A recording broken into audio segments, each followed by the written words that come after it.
야! 한남순 당장 문 열어! 문 안 열면 부수고 들어갈 거야! 돈 내놓으란 말이야! 말로 하니깐 네 서방이 우스워 보이지? 쌍문동 전통시장의 작은 분식집에서 고성이 들렸습니다. 술에 취한 60대 중반의 남성이 흥분한 채로 고성을 지르고 있었고 분식집 여사장은 두려움에 떨면서 더 이상 찾아오지 말라고 울먹이고 있었습니다. 저는 분식집 안 구석자리에서 순대를 먹고 있다가 그 모습을 보고 주먹에 힘이 들어갔습니다. 68세의 나이에도 무언가 끓어오르는 분노가 있었습니다. 그만하고 나가세요. 당신 누구야? 남순이 기둥 서방이라도 되는 거야? 아닙니다. 저는 그냥 손님입니다. 그러니깐 그만 나가세요. 지금 안 나가시면 경찰을 부를 겁니다. 그렇게 그 남자가 자리를 떠나고 저는 서럽게 우는 분식집 여사장을 일으켜 세웠습니다. 그리고 그녀의 얼굴을 보는 순간 저의 인생은 송두리째 흔들렸습니다. 그 순간부터 55년의 시간이 한순간에 무너져 내렸어요.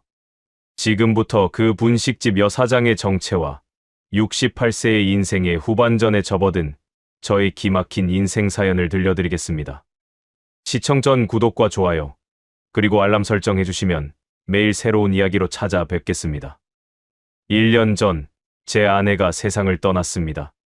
갑작스러운 병이었어요. 아침에 오늘 날씨 좋네 하며 웃던 사람이 저녁이 되기 전에 병원 응급실에 실려가 사흘을 버티지 못했습니다. 45년을 함께한 아내였지만 솔직하게 말하면 사랑에서 시작한 결혼은 아니었어요. 부산에 정착한 후 주변 소개로 만나 결혼했고 의무감과 책임감으로 살아가다가 세월이 흐르며 서로를 위하는 정이 생겼던 거였습니다. 부산에서의 55년은 평범했습니다. 직장 다니고 아내와 자식들을 키웠어요. 나름 행복했다고 생각했죠. 하지만 아내가 떠난 후 부산집은 너무 넓고 텅 비어 보였습니다. 아침에 눈을 뜨면 옆자리가 비어 있었고 혼자 밥을 차려 먹는 일은 여전히 익숙해지지 않았어요. 자식들은 각자의 삶이 바빠 가끔 전화로 안부를 묻곤 했습니다. 매일 같은 시간에 일어나 같은 공원을 산책하고 같은 식당에서 혼자 밥을 먹고 집에 돌아와 텔레비전을 켜놓고 잠이 드는 그런 삶이 1년을 흘렀어요. 어느 날 문득 생각했습니다. 내가 왜 여기 있지? 부산에는 55년의 추억이 있었지만 그 추억의 대부분은 아내와 함께한 것들이었어요. 아내 없는 부산은 더 이상 제게 의미가 없었습니다. 그때 떠오른 곳이 바로 쌍문동이었습니다. 제가 태어나고 자란 곳, 국민학교 6학년까지 뛰놀던 곳, 아버지의 사업으로 갑자기 떠나야 했던 그곳. 부산집을 정리하고 저는 쌍문동으로 왔습니다. 하지만 고향은 추억 속에만 존재한다는 것을 깨닫게 됩니다. 제가 살던 단층집 골목은 높은 아파트 단지가 되어 있었고 친구들과 숨바꼭질하던 공터는 주차장이 되어 있었어요. 쌍문국민학교는 초등학교가 되어 그 자리에 있었지만 건물은 완전히 새로 지어져 낯설었습니다. 그렇게 낙담하며 걷다가 쌍문 전통시장 입구에 도착했을 때 비로소 익숙한 냄새가 코끝을 스쳤습니다. 고소한 기름 냄새, 떡볶이 냄새, 순대 삶는 냄새. 그 순간 어린 시절 기억들이 조각조각 떠올라 시작했어요. 어머니 아버지 손을 잡고 시장에 오던 일요일 아침. 어머니가 장을 보시는 동안 떡볶이를 사달라고 조르던 기억들이 말이에요. 그날부터 저는 매일 쌍문시장을 찾았습니다. 쌍문 전통시장은 제가 옛 추억을 회상할 수 있는 유일한 장소였습니다. 한 달이 넘도록 이곳을 찾으며 저는 천천히 마음의 안정을 찾기 시작했어요.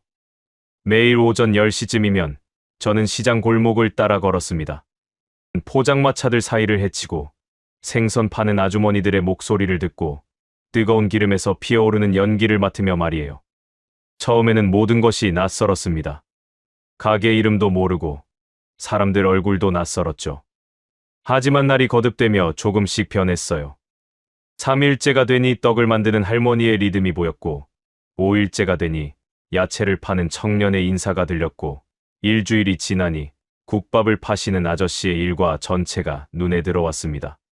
시간이 지나며 시장 사람들의 얼굴이 익숙해졌습니다.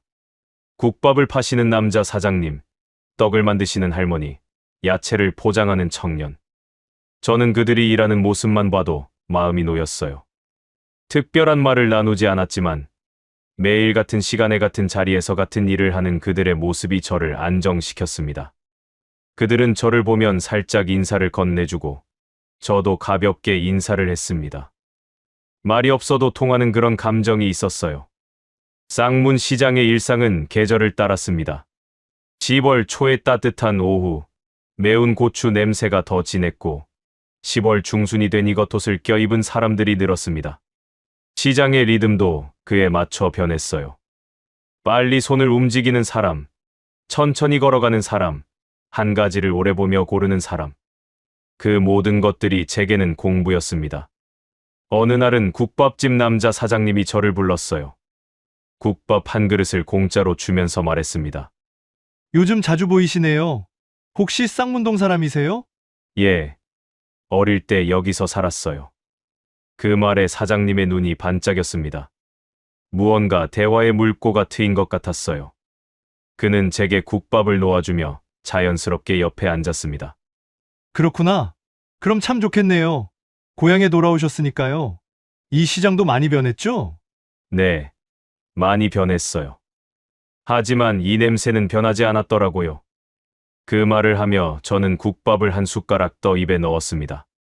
따뜻한 국물이 내려갔고 무언가 제 가슴 깊은 곳이 녹기 시작했어요. 며칠이 더 지난 어느 날, 사장님이 저를 다시 불렀습니다.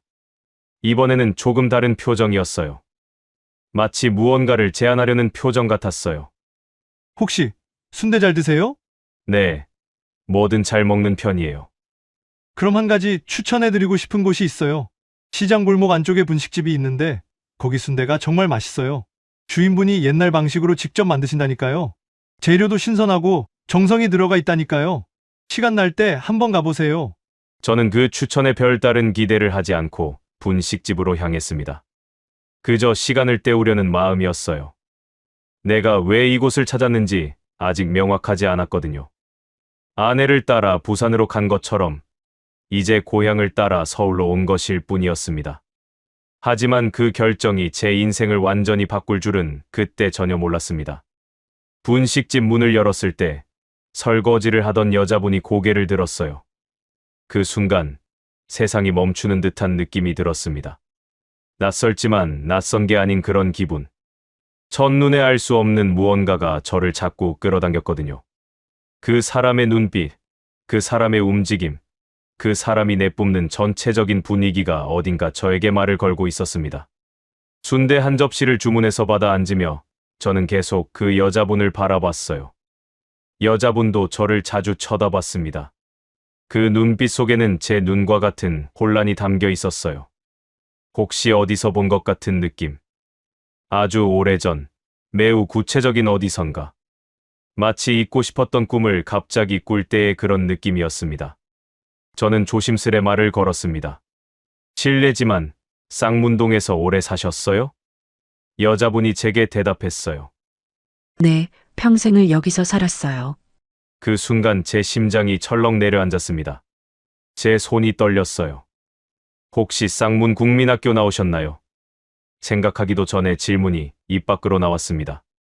그것은 마치 마지막 희망 같은 물음이었어요. 네, 쌍문국민학교 나왔어요. 몇 년도에 졸업하셨어요? 여자분이 조금 더 주의 깊게 저를 바라봤습니다. 마치 지금부터 하는 대답이 매우 중요하다는 것을 아는 듯이. 1970년인데요. 제 숨이 멈췄습니다. 마치 55년 전 그 시간으로 돌아가는 느낌이 들었거든요. 그 해, 그 학교, 그 시간. 모든 것이 맞아떨어졌습니다. 저도 1970년이에요. 우리는 동시에 눈을 마주쳤습니다. 그 순간의 침묵은 시간을 초월했어요. 그리고 천천히 질문이 이어졌습니다. 혹시 6학년 2반이셨어요? 여자분의 손이 멈췄어요. 떨려오는 손으로 물컵을 잡으려다 만 것 같았습니다. 그녀는 천천히, 매우 천천히 고개를 끄덕였습니다. 55년 전 그 골목에서 마지막으로 좋아했던 사람. 그렇게 순식간에 세상에서 사라져버렸던 그 사람이 제 눈앞에 있었습니다. 시간이 멈춰 있는 듯 했어요. 우리는 오랜 시간 아무 말도 하지 못했습니다. 단지 서로를 바라보며 이 모든 일이 현실인지 꿈인지 확인하려는 듯이 말이에요. 제 가슴은 56년 전 그 12살 소년의 가슴처럼 뛰고 있었습니다. 1969년 봄, 저는 12살의 초등학교 5학년 학생이었습니다. 그 해의 쌍문동은 가난했어요. 6.25 이후 대한민국 모두가 가난했던 시절이었죠. 제 아버지도 부산 사업이 잘 안 돼 다시 서울로 돌아온 사람 중 한 명이었습니다. 우리는 골목의 가장 구석진 집에 살았습니다. 빨간 벽돌집의 지붕은 낡았고 겨울이면 바람이 고스란히 들어왔어요. 제 아버지는 아침 일찍 나가 저녁 늦게 돌아오셨고 제 어머니는 새벽같이 밥을 지어 아버지가 가져갈 도시락을 준비했습니다. 그것이 우리 가정의 일상이었어요. 쌍문 국민학교 복도는 늘 북적였습니다. 크고 작은 신발들, 때 묻은 교복, 배고픈 눈빛들. 그 눈빛들은 모두 학교 배식 시간을 기다리고 있었습니다. 학교 배식 시간이면 옥수수빵과 건빵이 나왔거든요. 많은 학생들이 그 순간을 손꼽아 기다렸습니다. 그것이 하루에 나오는 가장 든든한 음식이었기 때문입니다. 5학년 봄, 저는 복도를 지나다가 우연히 한 여자아이가 공책을 떨어뜨리는 순간을 목격했습니다. 공책들이 마루에 흩어졌고 그 여자아이는 어쩔 줄 모르며 공책들을 주우려 했어요. 저는 그 공책들을 주워 건넸고 그 순간 그 아이의 맑은 눈빛과 마주쳤습니다. 그 눈빛은 배고파 보였지만 동시에 살아있어 보였습니다. 이름은 김남순이었습니다. 그 후로 저는 남순이를 자주 보게 되었습니다. 일부러 남순이네 반 교실 앞을 지나가며 슬쩍슬쩍 쳐다보고 쉬는 시간에 복도에 나가서 그 아이가 지나가기를 기다렸죠. 학교는 작은 세상이었어요. 같은 학년 몇백 명의 학생 중에서 한 사람만 자꾸 눈에 띄는 그런 경험. 6학년이 되면서 운 좋게도 저와 남순이는 같은 반이 되었습니다. 저는 뒷자리, 남순이는 앞에서 세 번째 자리였어요. 수업 시간 내내 저는 남순이의 뒷모습만 바라봤습니다. 계절이 바뀔 때마다 조금씩 변하는 남순이의 모습을 관찰했어요. 봄에는 더 밝아진 눈빛, 여름에는 땀에 젖은 머리카락, 가을에는 또 다른 표정들. 제 책상 서랍에는 남순이를 몰래 그린 낙서들이 가득했습니다. 방과 후에는 집이 같은 방향이라 자연스럽게 함께 걷곤 했습니다. 그 길은 제겐 온 세상과 같았어요. 10분짜리 그 길에서 저는 가장 행복했습니다. 남순이가 제 옆에서 중얼거리는 노래, 남순이가 멈춰서 보던 담장 위의 고양이, 남순이가 밟고 지나가던 낙엽. 모든 것이 소중했어요. 학교 배식 시간이면 남순이는 늘 배고픈 눈으로 제 손을 바라봤습니다. 가난했던 시절, 옥수수빵과 건빵은 우리에게 소중한 음식이었어요. 저는 남순이가 배고픈 모습을 견딜 수 없었습니다. 어느 날부터 저는 제 점심도 남순이에게 건네주곤 했어요. 처음에는 미안하다고 거절했던 남순이였지만 시간이 지나며 자연스럽게 받게 되었습니다. 우리는 그 옥수수빵과 건빵을 함께 나눠 먹었어요. 제 옥수수빵과 건빵을 조금씩 나눠 먹고 남순이가 받은 것은 집에 가지고 가서 동생들과 먹는 것 같았어요. 그 순간들이 저에게는 전 재산보다 소중했습니다. 남순이의 미소를 본 것 같고 남순이가 행복해 보였고 그것으로 충분했어요. 어떤 날은 빵이 모질라 제가 점심을 못 받을 때도 있었습니다. 그럴 때마다 남순이는 제게 자신의 옥수수빵을 건네곤 했어요. 말도 없이 그냥 제 손에 밀어주는 그 따뜻한 손의 감촉을 저는 잊을 수가 없습니다. 남순이가 배고픈 배를 채우는 모습을 보는 것만으로도 저는 더 이상 필요한 게 없었어요. 학교의 가장 비참한 순간이 제겐 가장 행복한 순간이었습니다. 우리는 말이 없었지만 눈빛으로 대화했어요. 그 눈빛 속에는 고백이 담겨 있었습니다. 6학년 겨울이 찾아왔을 때 아버지가 갑자기 부산으로 사업을 옮기신다고 하셨어요. 다음 주에 떠나야 한다고. 그 말을 들었을 때 저는 정말로 하늘이 내려앉는 기분이었습니다. 제 세상 전부가 사라지는 기분이었어요. 저는 남순이를 바라봤습니다. 곧 부산으로 떠나야 한다고 말했습니다. 그 눈빛이 창백해져 있었어요. 우리는 말이 없었습니다. 해야 할 말도, 할 수 있는 말도 없었거든요. 다만 우리의 침묵이 모든 것을 말하고 있었습니다. 이사 가기 전날 남순이는 저에게 작은 편지 한 장을 건넸습니다. 그녀는 말했어요. 떨리는 목소리로. 성씨가 이거 집에 가서 꼭 읽어. 저는 그 편지를 품에 안고 집으로 돌아왔습니다. 가슴이 두근두근거리는 것을 겨우 진정시키면서 말이에요. 저는 그 편지를 그 밤 몰래 열어봤습니다. 촛불 아래서 떨리는 손으로 말이에요. 그 순간 제 눈앞이 흐릿해졌습니다. 편지에는 이렇게 쓰여 있었어요. 성식이에게, 나 성식이 너 좋아하고 있어. 5학년 때 처음 봤을 때부터 좋아했어. 같은 반이 되어서 너무 기뻤어. 성식아, 나한테 나눠준 옥수수빵이랑 건빵 정말 고마워. 배고플 때마다 그 음식들이 나를 살렸어. 성식이 덕분에 6학년이 정말 행복했어. 부산 가지 말았으면 좋겠지만 어쩔 수 없는 거 알아. 성식아, 나 잊지 말아줘. 저는 그 편지를 받고 눈물이 났습니다. 손이 떨렸어요. 그 편지를 몇 번이나 읽었는지 모릅니다. 밤새 읽었던 것 같습니다. 나도 좋아해. 나도 널 좋아한다고. 나도. 그렇게 중얼거렸지만 그 말을 직접 전하지 못했습니다. 다음 날 아침, 저는 부산행 기차를 탔거든요. 남순이에게 마지막으로 대답도 하지 못한 채로. 기차는 천천히 움직였고 저는 창밖을 계속 바라봤습니다. 마지막으로 남순이를 볼 수 있을지도 모르니까요. 55년이 흐른 지금, 침대에 누워 그때의 기억을 떠올렸습니다. 눈을 감으면 그때 그 시간이 생생했어요. 남순이가 나를 기억하고 있었을까? 그 편지에 대한 대답을 이제라도 해도 될까요? 68세가 되어서야 다시 만난 우리. 늦었지만 이제라도 말해도 될까요? 그날 이후 저는 매일 분식집을 찾았습니다. 아침 10시부터 저녁 6시 사이. 시간이 되면 저는 자동으로 분식집 방향으로 가고 있었어요. 마치 그것이 제 삶의 일부가 되어버린 것처럼. 처음에는 부끄러웠습니다. 이렇게 계속 가도 되나? 하는 생각이 들었거든요. 하지만 남순이는 제 방문을 당연하게 받아주었습니다.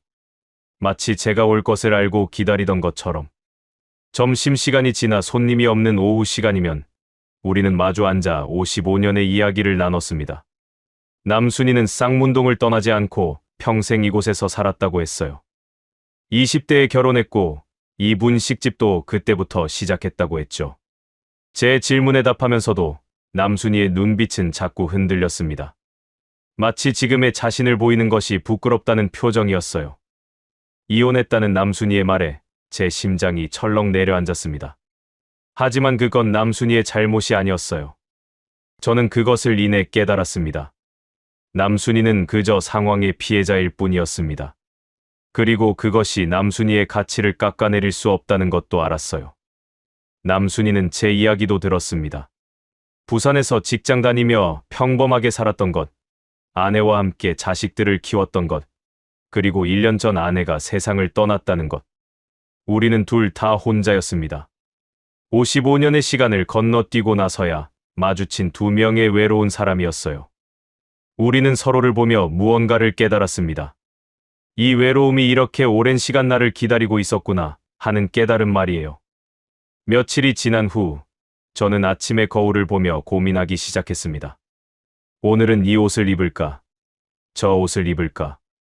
하늘색 셔츠에 남색 바지, 아니면 베이지색 셔츠에 검정색 바지, 도톰한 스웨터는 너무 두꺼울까? 이 고민은 한 번으로 끝나지 않았어요. 거울 앞에 서서 옷을 입었다 벗었다를 반복했습니다. 68세 할아버지가 옷을 고민한다니 웃긴 일이지만 남순이를 만나러 가는 길은 늘 설렜거든요. 그런 제 자신이 우습기도 했습니다. 12살 소년 때 이런 기분을 느낀 적이 있었어요. 그때는 학교에 가기 전에 손가락으로 머리를 몇 번 빗고 옷깃을 여러 번 정리했었거든요. 55년이 지났는데도 그 기분이 남아있다니. 주름진 얼굴에 하얀 머리. 이 모습으로 설렘을 느낀다니. 하지만 그것은 모순이 아니었습니다. 그것은 인생의 가장 솔직한 모습이었어요. 몸은 늙었지만 마음은 여전히 12살 소년이었던 거죠. 제 심장은 여전히 그녀를 향해 뛰고 있었습니다. 쌍문 시장 골목을 걸을 때마다 심장이 두근거렸고 분식집 문을 열 때는 손이 떨렸습니다. 문을 열기 전에 한 번, 두 번, 세 번 심호흡을 했어요. 마치 중요한 면접이라도 앞둔 사람처럼. 하지만 그것은 미안함과 설렘의 혼합체였습니다. 미안함은 내가 왜 이렇게 자주 오나 싶은 부끄러움이었고, 설렘은 남순이를 만날 수 있다는 기쁨이었어요. 손님이 없는 오후 시간, 우리는 함께 앉아 과거를 회상했어요. 저는 조심스레 물었습니다. 국민학교 때 옥수수빵과 건빵을 나눠 먹었던 일을 기억하냐고요. 남순이는 웃었어요. 그 웃음은 55년 전 그 소녀의 웃음과 똑같았습니다. 얼굴에 주름이 가득했지만 그 웃음은 시간을 초월했어요. 그녀는 말했습니다. 성식이가 나눠줬던 그 옥수수빵과 건빵이 평생 먹은 음식 중 가장 맛있었다고 말이에요. 성식이가 나눠준 거라서 더 맛있었다고요.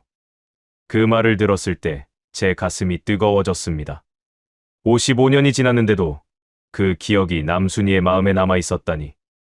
오랜 세월이 시간을 잘못 계산한 것처럼 느껴졌어요. 우리의 기억은 55년을 뛰어넘어 그 순간으로 돌아가 있었습니다. 55년이 지났지만 그때의 마음은 여전히 남아 있었습니다. 그것을 깨달았을 때 저는 더 이상 주저할 필요가 없다는 생각이 들었어요. 이것이 마지막 기회라는 생각이 들었거든요. 더 이상 미루면 안 된다. 그런 다짐이 자동으로 나왔습니다. 나는 이 시간을 놓칠 수 없다. 집에 돌아오는 길, 저는 이상한 기분이 들었습니다. 아내가 떠난 지 1년밖에 안 됐는데 다른 여자를 생각하고 있다는 게 죄책감이 들었거든요. 하지만 그 죄책감과 동시에 또 다른 감정이 밀려왔어요. 이것이 내가 느껴야 할 감정인가 하는 불안감 말이에요. 내가 아내를 배반하는 건 아닐까? 내가 너무 빨리 움직이고 있는 건 아닐까? 그런 질문들이 제 마음을 흔들어 놓았습니다. 그럼에도 불구하고 남순이의 생각에서 벗어날 수가 없었습니다. 그 눈빛, 그 목소리, 그 존재 자체가 저를 자꾸 끌어당겼거든요. 마치 자석처럼. 제 몸이 저를 거역했어요. 집에 들어서자마자 저는 아내의 사진 앞에 섰습니다. 부산 앞 바다를 배경으로 미소 짓는 제 아내. 그 얼굴을 보며 저는 말했어요. 소심한 목소리로. 여보, 미안해. 나 요즘 이상해. 옛날에 좋아했던 사람을 다시 만났거든. 그 사람을 보면 자꾸 마음이 떨려. 당신이 알면 뭐라고 할까? 화를 낼까? 물론 대답은 없었습니다. 하지만 저는 아내가 이해해 줄 거라고 믿고 싶었어요. 아내도 제가 평생 외롭게 사는 걸 원하지 않을 거라고. 그렇게 자신을 다독이며 저는 아내 사진을 더 오래 바라봤습니다. 조금이나마 용서를 구하듯이 말이에요. 손을 들어 사진을 만졌어요. 다음 날 아침, 저는 다시 남순이의 가게로 갔습니다. 어제와 다르게 제 마음은 정해져 있었어요. 남순이가 저를 보는 순간, 제 마음이 완전히 정해졌습니다. 그래. 나도 행복할 권리가 있어. 아내도 이해해 줄 거야. 나머지 인생, 나도 행복하게 살고 싶어. 이것은 배반이 아니라 내가 마땅히 누려야 할 권리야. 68세, 늦었지만 이제라도 진짜 사랑을 시작해도 되지 않을까요? 어느 날 점심을 먹고 나오는데 국밥집 사장님이 저를 불렀어요. 국밥집 사장님의 이름은 김철수였습니다. 그분의 표정은 심각했습니다. 마치 오랫동안 말할 기회를 기다리던 표정이었어요. 성식 씨, 잠깐만요. 우리는 조용한 골목 한 구석으로 물러섰습니다. 사람들 눈에 띄지 않는 그런 장소로요. 김철수 씨는 주위를 둘러본 후 천천히 입을 열었습니다. 그의 목소리는 조심스러웠어요. 한 씨 사정을 아세요? 제 심장이 철렁 내려앉았습니다. 무언가 안 좋은 소식이라는 것을 알 수 있었거든요. 무슨 사정이에요? 김철수 씨가 한숨을 쉬었습니다. 마치 오랫동안 품고 있던 것을 내놓는 듯이요. 전 남편이 문제예요. 알코올 중독이 심하거든요. 이혼한 지 몇 년이 됐는데도 자꾸만 가게로 찾아와서 돈을 달라고 난동을 부려요. 제 주먹이 저절로 쥐어졌습니다. 제 얼굴이 화끈거렸어요. 얼마나 자주요? 일주일에 한두 번은 꼭 와요. 술 취해서 고함 지르고 물건 집어던지고 한 씨가 정말 힘들어해요. 경찰도 자주 부르는데 그때뿐이에요. 며칠 지나면 또 와요. 법적으로 뭘 어떻게 할 수도 없대요. 아직 폭력을 쓰진 않아서. 제가 들었던 거 이상으로 상황은 심각했습니다. 저는 김철수 씨의 말을 들으며 처음 만났을 때 남순이의 모습들을 다시 떠올렸어요. 반가워하면서도 어딘가 어두워 보였던 이유. 가끔 멍한 표정으로 창밖을 보던 이유. 전화가 오면 움찔하며 긴장하던 이유. 모든 것이 이제야 설명되었어요. 남순이가 이렇게 힘들었구나. 혼자서 모든 것을 감당하고 있었다니. 저는 제 팔뚝에 소름이 곤두서는 것을 느꼈습니다. 분노가 솟아올랐어요. 이 여자를 괴롭히는 사람을 만나면 내가 어떻게 할까? 그런 생각까지 들었습니다. 그날부터 저는 저녁 시간까지 남순이 가게 근처에 있기로 마음먹었습니다. 남순이에게는 아무것도 모르는 척하면서 말이에요. 공원 벤치에 앉아 신문을 읽는 척하고 야채 가게 앞에서 양배추를 고르는 척하고 그런 식으로 남순이를 지켰습니다. 며칠이 지난 어느 저녁이었습니다. 저는 시장 골목 구석 벤치에 앉아 분식집을 지켜보고 있었어요. 늦가을 해는 빨리 졌습니다. 오후 7시쯤 하늘은 이미 검어지고 있었어요. 남순이가 가게 문을 닫으려는 순간이었습니다. 조명이 하나, 둘 꺼지고 있었어요. 그때였어요. 비틀거리는 발걸음이 들렸습니다. 거친 목소리가 뒤따랐어요. 문을 두드리는 소리가 들렸습니다. 거칠게, 반복적으로. 유리문을 깨뜨릴 듯한 강도로요. 제 몸이 반사적으로 일어섰습니다. 거친 목소리가 들렸습니다. 야, 문 열어. 돈 줘, 당장. 그 목소리는 마치 짐승 같았어요. 인간이 낼 수 있는 가장 추악한 목소리였습니다. 남순이의 떨리는 목소리가 문 안에서 들렸어요. 제발 가요. 이미 문 닫았어요. 경찰 부를 거예요. 하지만 그 남자는 멈추지 않았습니다. 오히려 더 거세졌어요. 마치 자신의 모든 절망을 그 문에 퍼붓는 것처럼. 저는 벌떡 일어나 뛰어갔어요. 가슴이 쿵쾅거렸어요.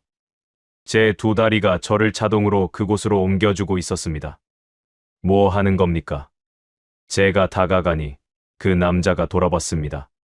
술에 취한 얼굴. 술 냄새가 코를 찔렀습니다. 그 남자의 눈에는 이성이 남아있지 않아 보였어요. 누구야? 당신? 손님입니다. 그만하시고 가세요. 제 목소리는 차분했지만 제 주먹은 떨리고 있었습니다. 이 사람을 때려도 될 것 같은 충동이 일었어요. 하지만 참았습니다. 남순이를 더 놀라게 할까 봐서였어요. 이 사람이 뭔 상관이야? 비켜. 남자가 다시 문을 두드렸어요. 더 거칠게, 더 절박하게. 마치 자신의 모든 것을 문 너머로 던져버릴 기세로. 남순아, 문 열어. 돈 줘. 제 마음이 철렁 내려앉았습니다. 그 절박함, 그 광기. 모든 것이 위험해 보였어요. 문이 조금 열리더니 남순이의 창백한 얼굴이 보였습니다. 그녀의 눈은 공포로 가득 찼어요. 제발 가요. 경찰 부를 거예요. 경찰? 웃기고 있네. 나 내 남편이었잖아. 돈 좀 달라는데 그것도 안 돼. 이혼했잖아요. 제발 그만해요. 남순이가 울먹였어요. 그 울음이 제 가슴을 철렁거리게 했습니다. 더 이상 참을 수 없었습니다. 남순아, 괜찮아. 내가 있어. 저는 남순이와 그 남자 사이에 섰어요. 제 몸이 남순이를 가리도록 말이에요. 그 남자의 주먹이 들려졌지만 술에 취한 몸은 제대로 움직이지 못했습니다. 저는 그 남자의 팔을 잡아 제압했어요. 55년 전 그 12살 소년이 아니라 68세의 남자로서 말이에요. 남순아, 경찰 불러. 곧 경찰이 도착했고 그 남자는 끌려갔습니다. 그의 반항하는 목소리, 욕설, 모든 것이 멀어져 갔어요. 상황이 끝난 후 가게 안은 조용해졌습니다. 너무 조용해서 오히려 무서웠어요. 남순이는 구석에 주저앉아 울고 있었습니다. 몸이 계속 떨리고 있었어요. 제 품에 안겨 온몸이 경직되어 있는 그녀. 저는 남순이의 어깨를 감싸 안았습니다. 그것이 제가 할 수 있는 유일한 일이었어요. 혼자 이런 일을 겪고 있었던 거야. 얼마나 무서웠어. 이제 혼자 아니야. 내가 있잖아. 남순이가 제 품에서 한참을 울었습니다. 제 셔츠가 눈물로 젖고 있었어요. 마치 그 눈물이 55년간 쌓여있던 모든 눈물인 것처럼 보였습니다. 그날 밤, 저는 남순이를 집까지 바래다 주고 돌아왔습니다. 쌍문동의 밤거리를 함께 걸었어요. 걸어오는 내내 분노와 안타까움이 뒤섞였습니다. 이 사람이 혼자서 겪어온 고통들이 제 마음을 때렸어요. 남순이를 내가 꼭 지켜줘야겠어. 그 다짐은 약속이 아니라 필연이었습니다. 그날 이후 남순이가 저를 피하기 시작했습니다. 제가 봤던 그 모습이 수치스러워서인 듯이 가게에 방문할 때마다 말했어요. 미안한데 오늘 바빠. 다음에 봐. 그 짧은 말들 속에는 깊은 무언가가 담겨 있었어요. 저는 그것을 이해하면서도 받아들일 수 없었습니다. 이것이 끝이 아니라는 생각만 들었어요. 일주일을 그렇게 거절당했습니다. 가게에 가면 휴업 팻말이 붙어 있거나 일찍 문을 닫았거나 아니면 바쁜 척하며 저를 못 본 척했습니다. 저는 계속 찾아갔습니다. 아침마다, 점심마다, 저녁마다. 마치 그것이 제 마지막 희망인 것처럼. 그 일주일은 제 인생에서 가장 긴 일주일이었습니다. 밤마다 저는 잠을 이루지 못했어요. 남순이가 괜찮을까? 혼자서 또 술 취한 전 남편에게 당하고 있지는 않을까? 그런 생각들로 밤을 지새웠습니다. 어느 날 저는 국밥집 김철수 씨를 찾아갔어요. 제 목소리는 떨리고 있었습니다. 한 씨가 피하는 것 같아요. 제 말에 김철수 씨는 한숨을 쉬었습니다. 마치 제 질문을 기다리고 있던 것처럼요. 아마도 부끄러워서 그럴 거예요. 부끄럽다니요. 이혼한 것도 창피한데 전 남편이 술 취해서 난동 부리는 것까지 보였잖아요. 한 씨는 자존심 강한 사람이에요. 그런 모습 보이는 게 싫었을 거예요. 특히 성식 씨한테는요. 제가 너무 어리석었습니다. 저는 남순이를 지켜주겠다고 생각했는데 남순이는 오히려 부담스러워하고 있었던 거예요. 제가 알게 된 것을 속상해하고 있었던 거죠. 그날 밤, 저는 집에서 한참을 고민했습니다. 어떻게 해야 할까? 무한한 생각의 반복 속에서 저는 빙글빙글 돌고 있었어요. 아내 사진 앞에 앉았어요. 그 얼굴을 보며 저는 말했습니다. 오랫동안 건네지 못한 말들을. 여보, 나 어떻게 해야 할까? 남순이가 나를 피해. 자신이 부끄러운가 봐. 이혼한 것도, 전 남편 때문에 고생하는 것도. 내가 알게 된 게 싫은가 봐. 저는 한숨을 쉬었습니다. 아내 사진을 놓고 이야기를 계속했어요. 마치 모든 것을 토해내기 위해서인 것처럼. 솔직히 말하면 나는 평생 당신을 사랑한 건 아니었어. 의무감으로 시작한 결혼이었잖아. 하지만 당신은 좋은 사람이었어. 정말 좋은 사람이었어. 내가 어려울 때마다 당신은 늘 옆에 있었어. 남순이는 달라. 내 첫사랑이야. 55년 전 내가 진짜 좋아했던 사람이야. 그 사람을 다시 만났는데 포기할 수가 없어. 여보, 미안해. 하지만 나도 남은 인생 행복하고 싶어. 외롭지 않게 살고 싶어. 당신도 이해해주는 거지. 시간이 흘렀어요. 며칠이 지났고 일주일이 지났습니다. 그 일주일은 제 인생에서 가장 긴 일주일이었어요. 제 심장은 계속 울고 있었습니다. 다음 날, 저는 남순이 가게 앞에서 기다렸습니다. 아침부터 저녁까지. 따뜻한 햇빛이 나오다가 저물었어요. 손은 차가워졌고, 마음은 점점 더 불안해졌습니다. 이 기다림이 언제까지 계속될까? 해가 지고 어두워질 무렵 남순이가 나타났습니다. 멀리서 그 모습을 봤을 때 제 눈에서 눈물이 흘렀어요. 마치 오랫동안 찾던 것을 찾은 것처럼 저는 천천히 다가갔습니다. 한 발, 한 발씩. 마치 아주 소중한 것을 잡으려는 듯이. 마치 그것을 놓치면 영영 잃을 것 같은 느낌으로 말이에요. 남순아, 나를 왜 피해? 남순이는 고개를 숙였어요. 너는 잘못한 거 없어. 성식이는 아무 잘못 없어. 그럼 왜? 나 때문이야. 남순이의 목소리가 떨렸습니다. 그 떨림 속에는 부끄러움과 우울함이 섞여 있었어요. 성식아, 나 부끄러워. 이혼한 여자애, 전 남편은 저 모양이고, 가게도 잘 안 되고. 이런 내가 성식이 내 앞에 서는 게 너무 부끄러워. 남순이가 울기 시작했어요. 그 울음은 절망에 가까웠습니다. 모든 위장이 벗겨진 것처럼, 모든 자존심이 무너진 것처럼 울고 있었어요. 저는 남순이의 손을 잡았습니다. 그 손은 차갑고 떨리고 있었어요. 남순아, 나 좀 봐. 제발, 나 좀 봐. 남순이가 천천히 고개를 들었습니다. 눈물로 얼룩진 얼굴이었지만 여전히 아름다웠어요. 마치 눈물 때문에 더 아름다워 보이기까지 했습니다. 남순아, 내 말 잘 들어. 나는 내가 이혼한 거 전혀 신경 안 써. 내 잘못도 아니잖아. 오히려 그런 사람이랑 살다가 이혼한 게 잘한 거야. 정말로. 전 남편 일도 내 잘못이 아니야. 그 사람이 문제지. 너는 피해자야. 그런 사람과 함께 했다는 게 너의 가치를 낮추지 않아. 절대로. 부끄러워할 필요 없어. 가게가 잘 안 되는 것도 그게 뭐가 중요해? 돈이 전부는 아니잖아. 나한테 넌 그런 것들보다 훨씬 소중해. 저는 남순이의 손을 꼭 쥐었어요. 마치 그것이 마지막 순간인 것처럼. 마치 이 손을 놓으면 남순이도 저도 영영 돌아올 수 없는 곳으로 가버릴 것처럼. 나는 너를 좋아해. 55년 전부터 지금까지. 남순이가 다시 울기 시작했어요. 하지만 이번엔 조금 다른 눈물이었습니다. 깨끗한 눈물. 희망의 눈물. 마치 어두운 터널에서 빠져나오는 빛 같은 눈물이었어요. 우리는 쌍문시장 벤치에 나란히 앉았습니다.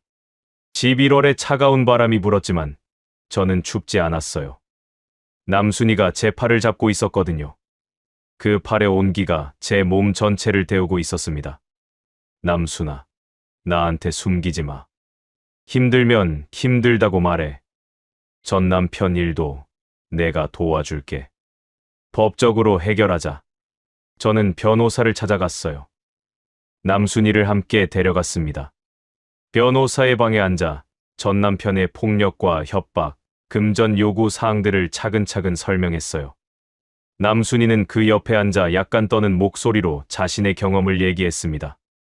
그 목소리를 들으며 저는 진심으로 분노했습니다. 변호사는 고개를 끄덕였습니다. 상황이 심각하기 때문에 접근금지 명령을 신청하면 받을 수 있을 거라고 했습니다. 그리고 주변 사람들의 증언이 도움이 될 거라고요. 한 달 정도 걸릴 거라고 했습니다. 그 한 달간 저는 매일 저녁 남순이 가게 근처에서 지켰어요. 혹시나 또 전 남편이 올까 봐요. 하지만 다행히 그 한 달 동안 전 남편은 나타나지 않았습니다. 아마도 지난번 경찰서에 끌려갔을 때 단단히 주의를 들었기 때문일 거예요. 매일 저녁 저는 남순이가 가게 문을 닫을 때까지 기다렸습니다. 그리고 그 후 집까지 함께 걸었어요. 그 길에서 우리는 이야기했습니다. 55년 전의 이야기도 하고 지금의 이야기도 하고 미래의 이야기도 했어요. 우리의 미래에 대해 말이에요. 접근금지 명령이 나왔을 때 남순이는 처음으로 환하게 웃었습니다. 그 웃음을 보는 것만으로도 제 모든 노고는 보상받은 것 같았어요. 남순이는 조금씩 밝아지기 시작했습니다. 밤에 편히 잘 수 있다고 했어요. 집 밖을 나올 때에도 긴장하지 않게 됐다고 말했죠. 가게 문을 열 때 무거웠던 마음이 가벼워졌다고 했어요. 어떤 날은 자신도 모르게 콧노래를 흥얼거리고 있었다고 했습니다. 어느 날, 저는 부산에 있는 제 아들에게 전화했습니다. 상당히 용기를 내어야 하는 일이었어요. 제 목소리는 떨렸습니다. 아빠가 만나는 사람이 있다고 했어요.